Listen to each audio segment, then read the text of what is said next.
अस्सलाम वालेकुम दोस्तों, कैसे हैं आप सब लोग। मैं हूं नजमा और आज का जो टॉपिक आपके लिए लेके आई हूँ वो है ट्यूब्स का बंद हो जाना।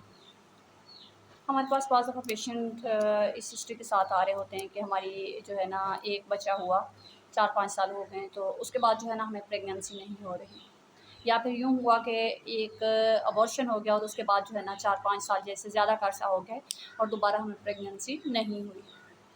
तो आज हम देखेंगे कि इसमें क्या वजूहात हो सकती हैं और ट्यूब्स का जो बंद हो जाना है वो किस वजह से होता है और उसका क्या ट्रीटमेंट है।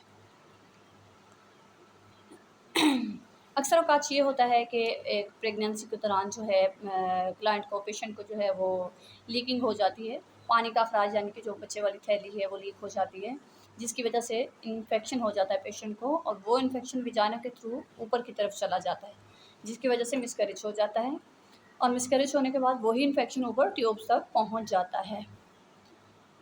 ट्यूब्स तक जब इन्फेक्शन पहुँचता है तो ट्यूब्स इन्फेक्शन की वजह से स्वेलिंग हो जाती है ट्यूब्स के ऊपर और ट्यूब्स बंद हो जाती हैं। इसके अलावा कोई ऐसी सिस्ट वगैरह बन जाती है ट्यूब्स के अंदर जिसकी वजह से ट्यूब ब्लॉकेज हो सकती है, या फिर कोई ऐसी सिस्ट जो ट्यूब्स के अंदर तो नहीं बनी, यूट्रस के अंदर बनी है, लेकिन ट्यूब्स उस सिस्ट की वजह से नीचे दब जाएँ तब भी ट्यूब ब्लॉकेज हो सकती है और प्रेगनेंसी में लेट हो सकती है या प्रेगनेंसी कंसीव पेशेंट नहीं कर रहा होता। बाज़ दफ़ा हार्मोनल प्रॉब्लम की वजह से भी ट्यूब्स में इशू हो जाता है। हार्मोन बहुत देर तक जब डिस्टर्ब रहें तो ट्यूब्स में इन्फेक्शन चला जाता है या ट्यूब्स इतनी एक्टिव नहीं होती और उस वजह से भी ट्यूबल ब्लॉकेज हो सकती है। इसको डायग्नोज़ करने के लिए कुछ टेस्ट करवाए जाते हैं। सबसे पहले तो एक्स-रे करवाया जाता है इसको डायग्नोज़ करने के लिए। मेन टेस्ट जो है वो एक्स-रे होता है और इसके अलावा लेप्रोस्कोपी के ज़रिए भी इसका टेस्ट किया जाता है, यानी कि पेशेंट की नाभ के ज़रिए से दवाई डाल के देखा जाता है कि ट्यूब्स काम कर रही हैं या नहीं कर रही, ट्यूब्स ओपन हैं या फिर बंद हो चुकी हैं। दूसरी बात ये है कि क्या एक ट्यूब के बंद होने से प्रेगनेंसी हो सकती है, यानी कि अगर एक ट्यूब काम कर रही हो जबकि दूसरी ट्यूब जो है वो बंद हो चुकी हो, तो क्या प्रेगनेंसी कंसीव पेशेंट कर सकता है? मरीज़ को प्रेगनेंसी हो सकती है?